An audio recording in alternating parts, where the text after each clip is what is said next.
The courtroom was silent, too silent, except for the faint tap of Judge Harrison's gavel against the oak table. But the silence wasn't new to him. It had followed him home for 10 years, ever since his son, Eli, was born completely deaf. Every therapy, every surgery, every experimental device, nothing had worked. Eli couldn't hear birds, music, or even his father's voice saying, "I love you, son." For the first time, a man who decided fates every day felt utterly powerless. One chilly Sunday morning, Judge Harrison took Eli to the park.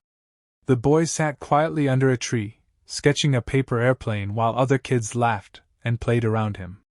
Then a stranger appeared, a man in his mid-30s, wearing an old army jacket and carrying a small service dog by his side. He had kind eyes and a prosthetic arm that caught the sunlight. The judge noticed a military tag on his neck. "Ethan Cole, U.S. Army vet." Eli looked up, curious about the man's mechanical hand. The veteran smiled and waved gently, then sat beside him.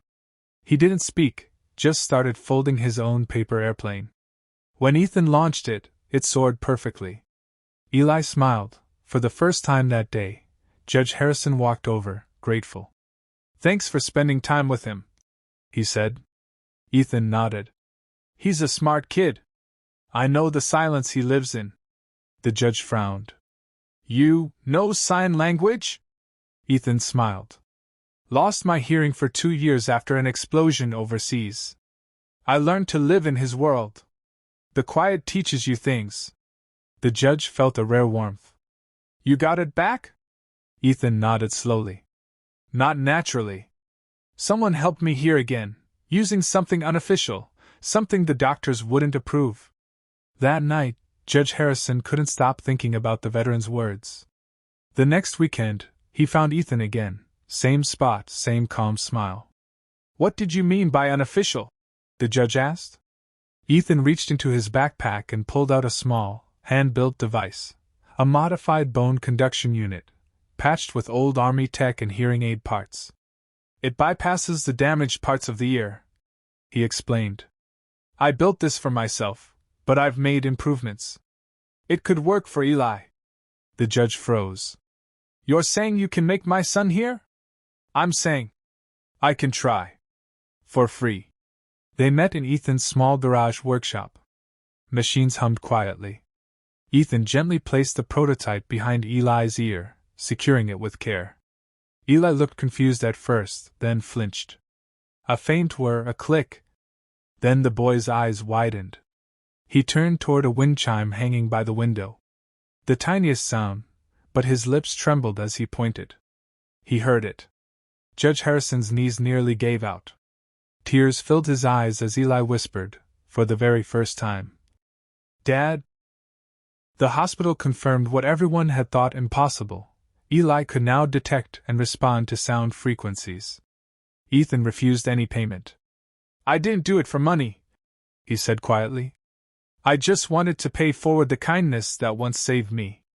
The judge, normally a man of strict law and logic, broke every courtroom rule the next day. He hugged Ethan in front of an entire jury after hearing the full story. Weeks later, Judge Harrison invited Ethan and his daughter, Lily, to dinner. As the kids laughed and played music in the background, real music, the judge turned to Ethan. "You changed my son's world. What can I ever give you in return?" Ethan smiled softly.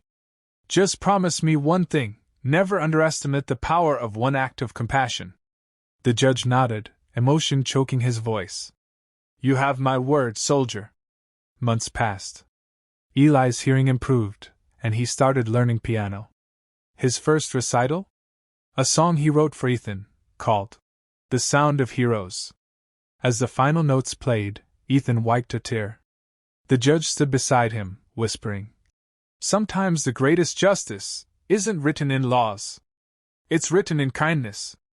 And for the first time, both men, one who lost sound to war, the other to silence, realized that miracles aren't about science or power. They're about heart.